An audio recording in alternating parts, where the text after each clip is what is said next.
Hello everyone, Rurikhan here coming at you with another video. Welcome back to New World, and today I'm going to be trying to answer two of the most asked questions in my New World live streams. And those questions are, Rurikhan, is New World any good? And, Rurikhan, would you recommend that I get New World? And I want to make sure that you guys understand, these are not easy questions to answer at this point in time. You see, New World is being developed / supported by Amazon Game Studios. Now, this is a studio that at one point released a game in beta, which I believe was called Crucible, but that didn't go too well, so they canceled that. They were supposed to be working on a Lord of the Rings MMO, but that also got thrown by the wayside. New World is actually the very first game that they were able to get to a 1.0 version and actually release. So they have a lot to prove with this game, which is going to give them an incentive to make sure that they don't bungle things up. Because if they do, they're going to be having a pretty bad time trying to develop anything else. At least that's my interpretation on their current situation. So in a way, this is a good thing because they have a lot of motivation to get this game to succeed. In another way, it's a bad thing because their track record isn't really solidified, so who knows if people are going to embrace this or not. Before we even get into any discussion about it, let me just make sure that you guys understand one thing, and that is this game is not for everyone. And a lot of people are going to be quick to say, well, if it's not for everyone, clearly it's not a good game. But those of you who've been with the channel for a while will remember what I usually say when it comes to situations like this.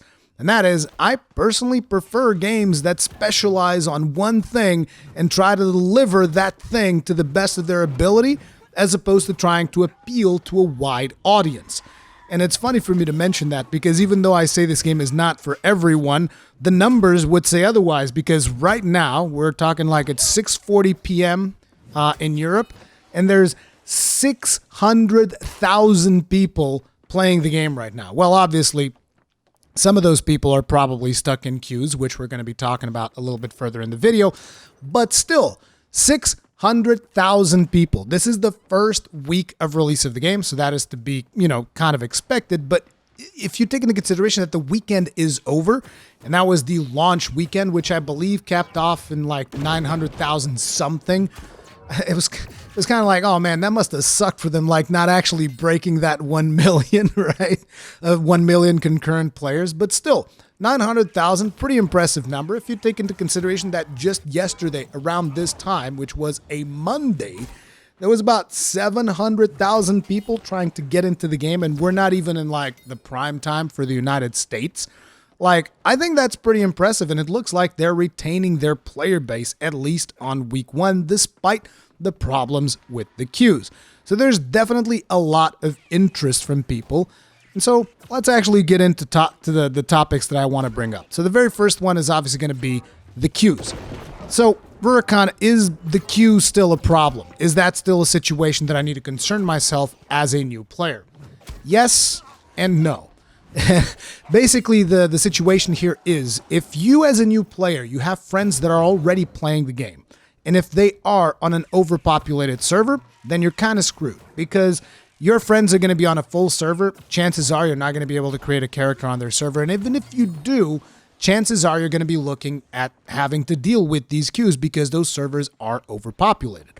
On the other hand, if you're just a brand new player that, I just want to get started with the game, I don't really have any friends, or the friends that I do have, I don't care to play with them right now, then you can actually just go on a low population server and play right now and have no queues whatsoever.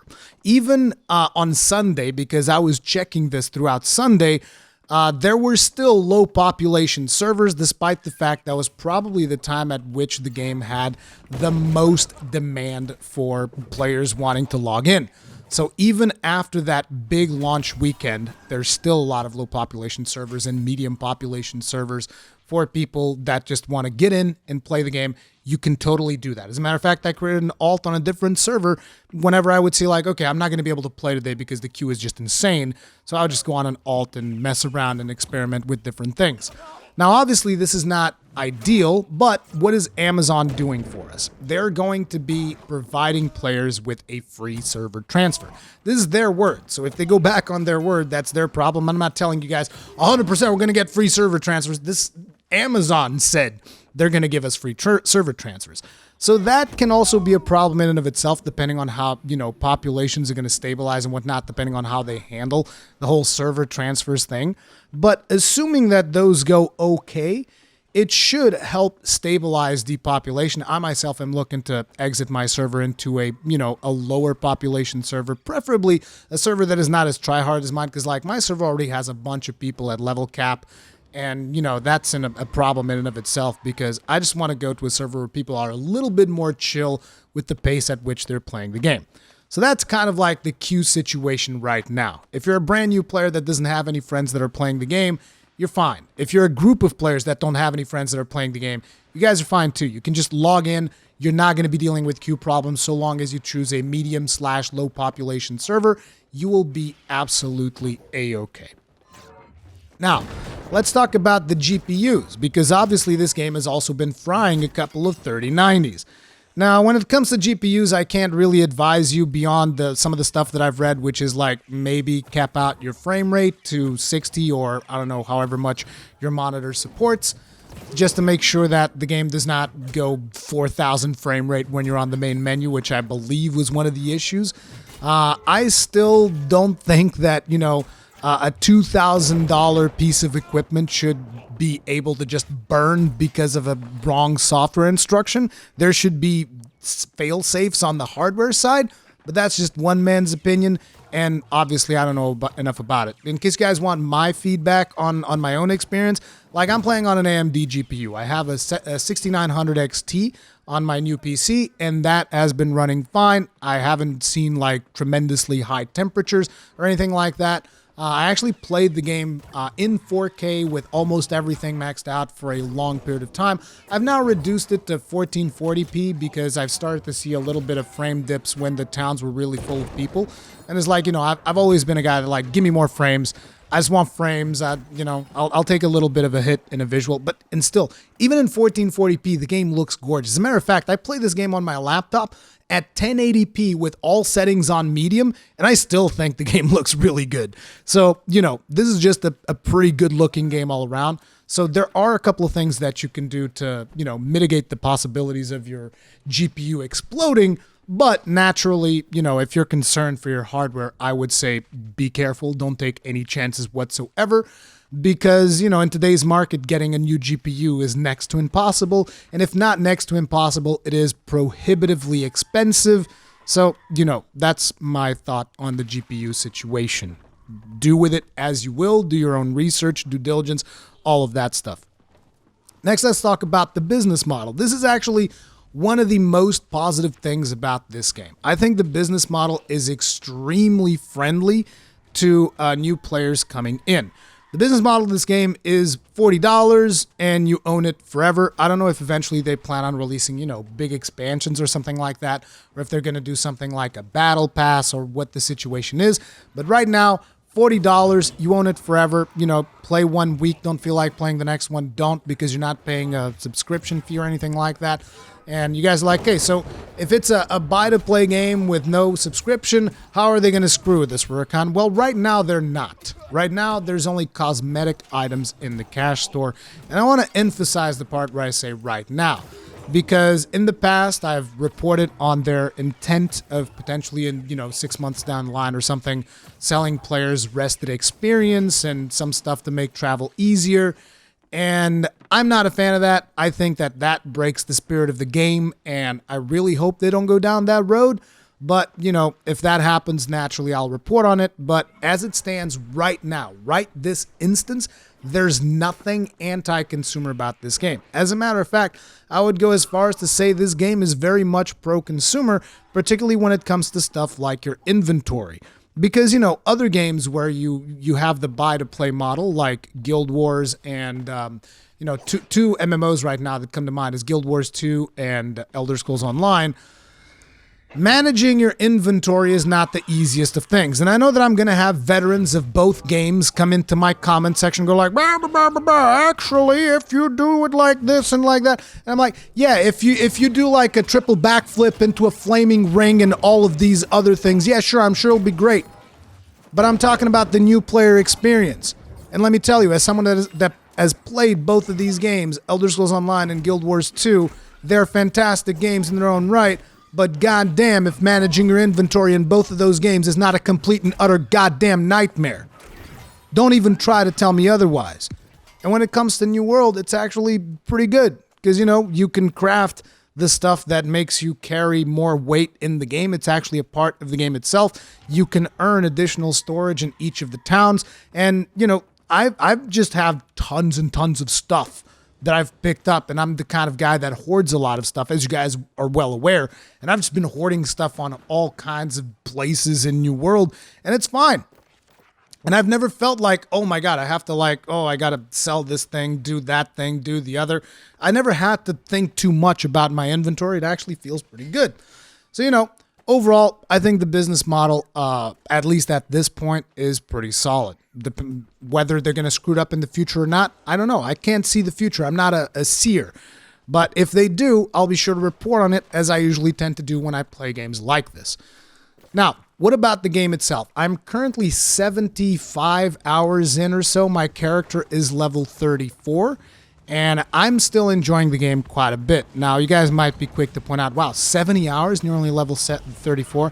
Yeah, because I'm not focusing on hardcore leveling like a lot of people are doing. I know that I could be much higher level at this point, but I want to enjoy the journey I want to experience with the different systems of the game. And I already know that probably by the time you get to endgame, there's not going to be all that much to do at this stage of the game, because that's usually how MMOs tend to go. A lot of people just rush to end the game, then they get to end game. It's like, oh, there's one or two dungeons and the invasions and the faction wars and all of this other stuff. Again, I don't know exactly what you do when you get to level 60, because I'm not there yet and I'm not in a big rush to do so. One of the big things that I would point out that is a huge positive for me in this game is the big open world that you have. Now, there's no mounts, which a lot of people will say, oh, you should have mounts. I don't think the mounts are that big of a deal. I actually think that, if anything, they should make traversal more interactive. Like, hey, if you see a slope and you're going downhill, it'd be great if your character would go faster, and then you could gain momentum if you're going uphill. You go downhill, gain momentum going uphill. I think there could be something interesting there that would be more interesting than mounts themselves. There's also teleports to help you navigate through the world, but essentially, it's a huge open world with no loading screens unless you go into an instance dungeon, or unless you teleport yourself to a location that's further away from where you're at. Obviously, they're going to have to load in the new assets, but you can basically run from one end of the island to the other end of the island, and you're not going to see any loading screens, which is pretty cool. It's a big open world, and there's a lot of stuff to do in there, right? So the game gives you a lot of activities that you can partake in. You can do some gathering, you can do some crafting, you can do some fishing, you can do some questing, which involves combat and whatnot. And we'll talk a little bit more about each of these things. But let's start things off with the questing. So the questing, let me just tell you, it's not that diverse. As a matter of fact, I can describe to you 99% of the quests in this game are basically go over here, kill a couple of things. Sometimes it's kill a couple of animals, wildlife, and skin them. Other times it's kill, one of four factions of, I think there's 4 factions right now of enemies. There's the Lost, the Ancients, the Angry Earth, and I don't know, there's another one that I'm forgetting. But, there's 4 different factions. You go around and you kill them. That's one of the quest types, right? Just kill stuff.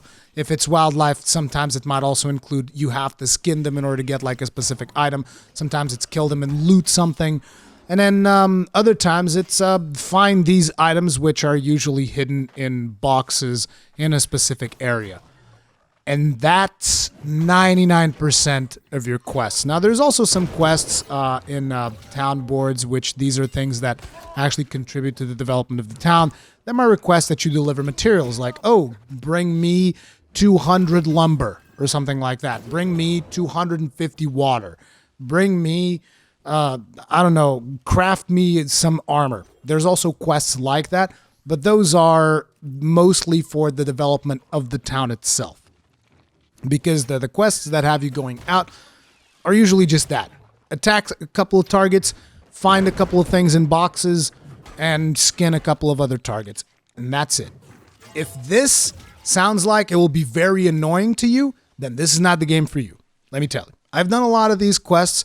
I don't think that the quests are particularly engaging, but they keep me entertained while I'm leveling up my character, while I'm learning different things about, how I'm playing my character, and while I'm exploring the world. Because exploration to me is a big deal, and I like exploring this world. I find it entertaining. I like seeing the different things. I think the world looks gorgeous, personally. Even though, and here's the thing, I'm not even that much into the setting of like the whole conquistador thing. I'm not even that much into it, but I just feel like they've done a really good job at creating the world, and it's a world that is fun to navigate because like they have these intricate, cities and shanty towns and all of these different places that you go to. They have bits of verticality. You go inside houses. There's all of these different things here that make it interesting to just roam around the world and engage with its systems, right? The combat itself, I wouldn't say that it's going to blow your mind, but I would say that it is decent, and personally, I enjoy it quite a bit. Why do I enjoy the combat, though? Is it because it's like this fantastic action combat? Is this Devil May Cry levels? No, nothing like that at all. It is action combat. It is not tap targeting, as I'm sure most of you guys are aware. You're going to be able to equip 2 weapons, and then with those 2 weapons, you're going to be able to equip 3 skills on each of the weapons, giving you, obviously, access to 6 skills total. But besides the skills themselves, there's also the basic attacks of the weapons that you're supposed to interweave between using those skills. Those attacks can also be fast attacks by just left-clicking, or holding down the left mouse button will charge a heavy attack.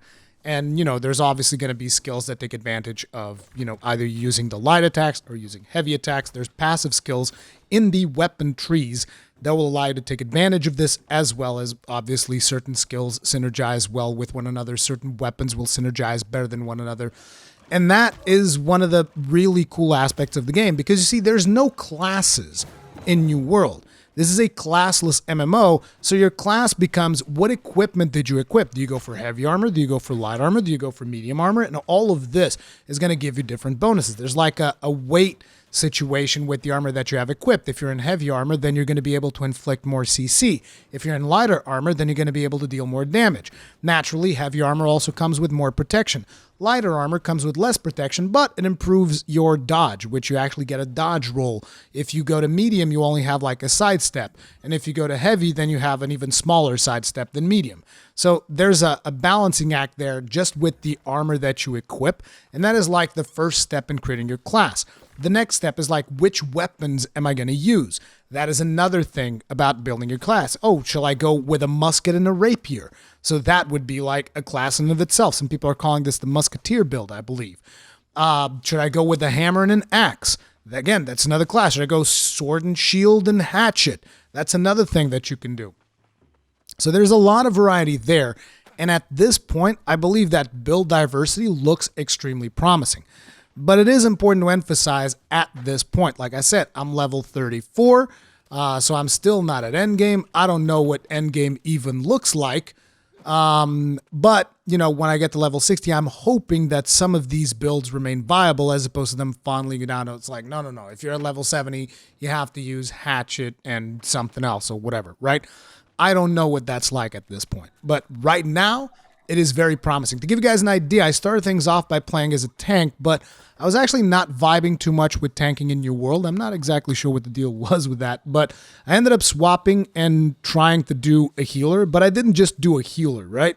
I did a healer with a hammer. So I call it the Runesmith, and I find it a very satisfying build because basically I heal people, but I also use a lot of the hammer abilities that include CCs and slows and stuff like that to help the tank manage the groups of mobs whenever we're in an instance. And I find that to be a pretty fun playstyle. And like I said, it's a weird thing, right? Oh, life staff and hammers. Like, oh, okay, sure, I guess. And that is fun.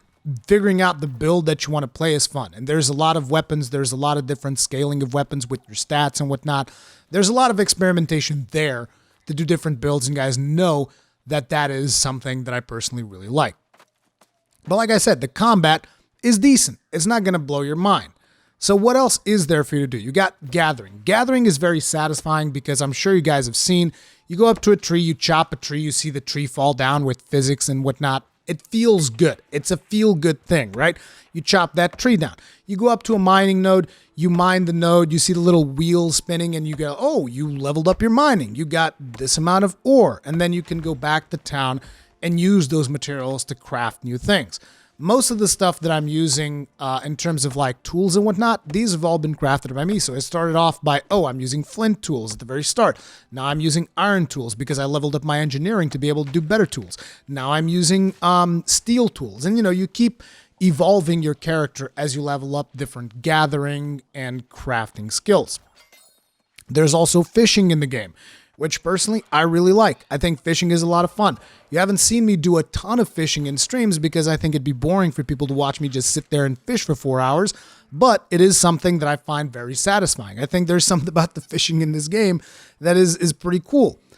So you got all of those things, and you guys are now wondering, okay, so what's the best thing about it? And that's just it. This is one of those situations where the whole is greater than the sum of its parts, because it's not just about the combat or just about the questing, because obviously, like I said, questing, not that diverse. Combat, decent, not particularly mind-blowing. Crafting, fun. Gathering, fun. It's just, when you put all of those things together into this world that they've created, which I've also said, I like exploring this world. I think the world is fun to navigate, to, just explore and do different things in. When you put all of those systems together into this game, I find that to be pretty entertaining. And that is the reason why I'm personally kind of addicted to it. I've been playing it nonstop, and I just engage in all of these different systems. Now, if you're trying to get into this game just for the combat, I can't really recommend it. But if you're someone that appreciates the other sandbox elements of the game as well, then yeah, I can recommend it. And also, it is a $40 game. It's not like a $60 AAA game that then comes with like a monthly fee and, at this point in time doesn't have that much, actually doesn't have any anti-consumer stuff in the store. As a matter of fact, I'm considering actually buying one of the armors that's in the store. Not even because I terribly can't wait to get... I don't think that, I need to get this skin or anything like that, but I kind of want to get it to kind of support this business model of just having cosmetic stuff in the store, because if they eventually bring stuff like boosters and whatnot, that's going to suck, and that is going to be something that is going to massively turn me off the game. So I don't know, but right now I'm like, I like this store the way that it is. Maybe I'll buy an armor to show, my support for it. And in case you guys are wondering in terms of price and whatnot, I did the math, and I think in order for you to get like an armor skin, which is a full armor skin with your helmet, your chest piece, and you can pick and choose which parts you equip, right? But in order for you to get one of those is like 15 euros. I don't know how much the weapon skins cost because I'm not really thinking about getting one of those. But yeah, it's about 15 euros for a good looking armor set, which, whether you like it or not, again, none of this is mandatory. There's nothing in the store right now that affects gameplay, so I don't really have a huge problem with it. Then there's also a couple more activities that you can engage in. I've left these towards the end because I haven't really done a whole lot of it, which is PvP, faction wars, invasions, and controlling territory, which is a big feature for New World, and I haven't really engaged in it that much because there are some faction balancing problems in my server, and that is my server is just full of Covenant religious zealots. It's just full of religious zealots and syndicate truth seekers, and there's almost no marauders. There's very little marauders, so we don't own any territory. We owned the Everfall, I think, at one point, but it's like we very rarely organize to do proper PvP, so it's just not terribly engaging for me right now to do PvP. I actually wish that the way that they did PvP was PvP servers and PvE servers, because the way that they've done it, which is just like a toggle thing, I'm still not sure how I feel about it. It's kind of weird because, I want to toggle on PvP so that there's a chance for me to, get engaged in combat every now and then, but it's just gank squads of Covenant in my server right now. It's just gank squads everywhere, and just kind of like, oh, okay. But yeah, then there's also these faction wars, which are these big 50v50 PvP events that you can do, and those can, grant your guild territory. There's invasions, which is actually the corrupted, which is one of the factions of the game. They basically invade a specific a part of the territory and you have to go there and defend, but I tried to sign up for one of those, but it required me to be level 50, and I was like, oh, okay, I guess I'm not helping you guys defend. I'm on level 34, so the hell with it. And controlling territory basically allows players to set stuff like taxes for the trading posts and whatnot, because there's no NPC for selling things in this game. It's not like you gather a bunch of resources and you can go to an NPC and just sell them. The economy is completely driven by players. So if you sell something, like, yeah, sometimes there's missions where you can turn in materials and you'll get a little bit of coin for it. That's as closest as it gets to you selling it. But those missions are of your control. They're RNG. You can't reliably just like, oh, I'm going to get this thing and sell it to a vendor. You can't. You have to sell it to another player through a marketplace. And then the markets are basically limited to each town. So each town has its own marketplace. So like you want to be selling level 20 items in a level 20 zone. It's not like, oh, it's an auction house that's server wide. No, each of these markets is based around a city, which, has interesting effects to it. Now, I'm not someone who's super good at making money in MMOs to begin with. So, to me, this is actually a bit of a downside, but I'm sure that people that know how to mess with auction houses and stuff like that, they're going to have a field day in this game because it's, again, entirely player-run economy.